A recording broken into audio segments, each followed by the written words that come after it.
and welcome to Kentucky Brew Reviews. I'm Radar. Special K, and tonight we're doing Jefferson's very small batch blend of straight bourbon whiskeys, plural. 41.15% alcohol by volume, or 82.3 proof. Bottled in Louisville, Kentucky, which is pretty much standard, let's be honest. Yeah, I mean, very close to here, where we work at. Where I live. Sort of. I live in Louisville. It's technically Louisville. Do that again. Very satisfying. One more time. It sounds better when the bottle's about half empty. So we should just drink half of that. I gotta say, I like this bottle. I think it's a good, simple bottle. I'm starting to come around to the preferring simple-looking bottles. This is simple, but I like the lip. So not super psyched about that 90-degree turn that it takes, because then it tends to like dribble down the sides of the bottle. Didn't have any dribbling. This is $25-ish. That is here in Kentucky, and maybe more or less where you live at. That is what the very small batch Jefferson is here. Now Jefferson's can get upwards of $150, $200. Yeah, they have some very expensive Jeffersons. But this is at least the cheapest one I could find right now. It's a little scratch and boo in the bottle there. Oh, look at that. All right, so. Did you drop this? I did not. There's like a chunk out of the bottle. Yeah. That's about, I mean, it's the color I was expecting it to be. It's a little bit lighter than I'm used to seeing in a lot of Yeah, I think bourbons. you were right, though. Earlier you were talking about how it's just a little bit green looking. Yeah, it's got a hint. Yeah. I think you're right. And the lights we're using are multi-spectrum lights, aren't they? Yeah. Yeah. The full spectrum, actually. So, nose. Little bit hot, just a little bit. Little hot. Vanilla. Peanuts. Kind of walnuts. You get the walnut Yeah, sort of thing I can going see on there. like specifically like kind of musty and nutty. Black walnuts. Mm-hmm. Black walnuts have a very. I'm going to describe the flavor as gamey.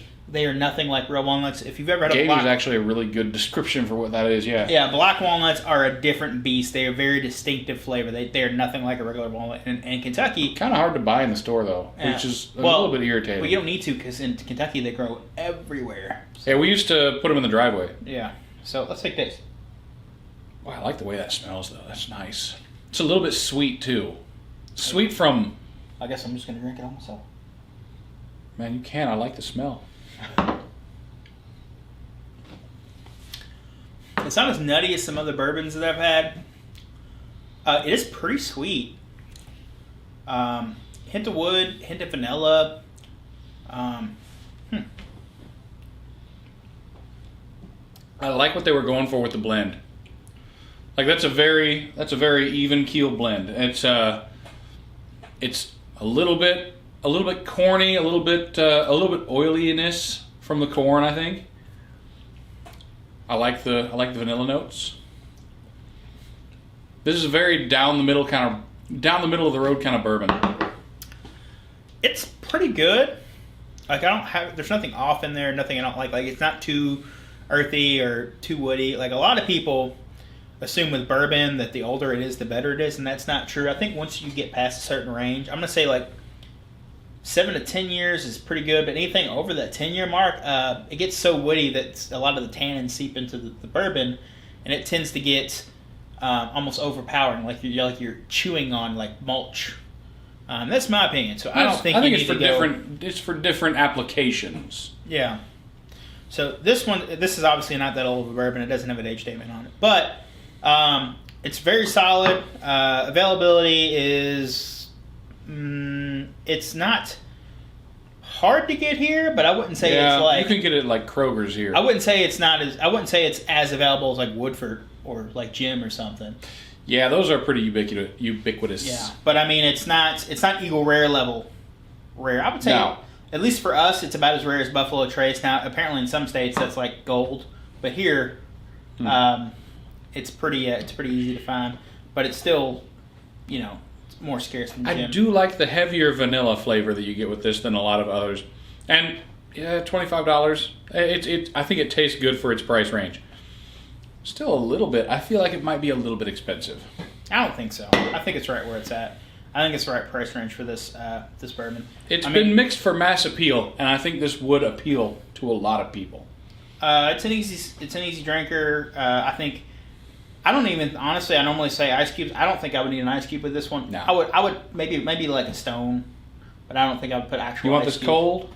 I want it. I don't want cold. I just want it like slightly below room temperature, not cold, but just a little few degrees colder.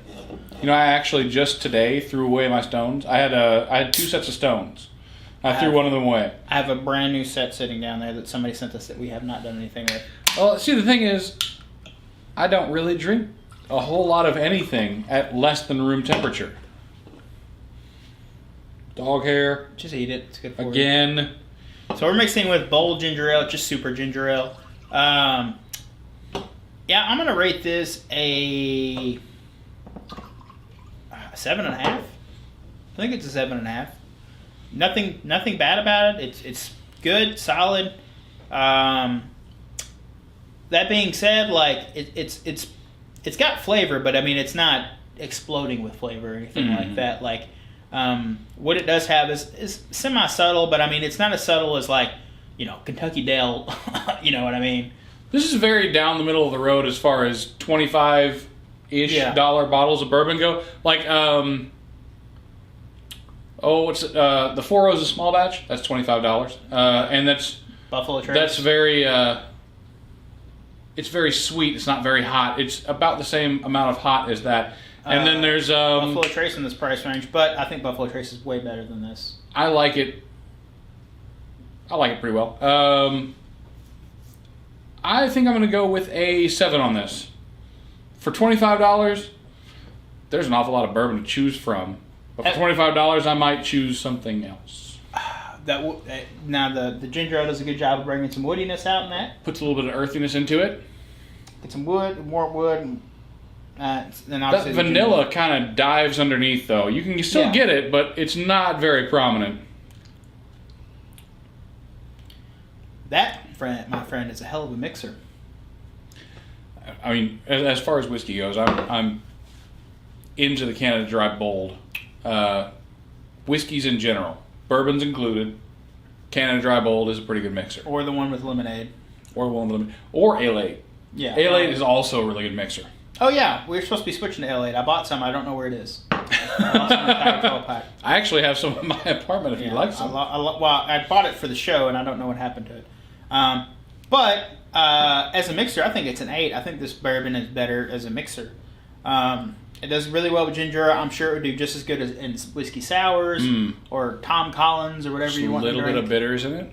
Yeah, whatever you're into. And the bottle is fancy enough to be in like, and it says very small batch. So if you're trying to impress somebody but you don't have $100 for a bottle of bourbon, this is $25. And Jefferson's has become like a semi-popular bottle of bourbon here recently. I'm not sure what drove that, but it's a recognizable bottle.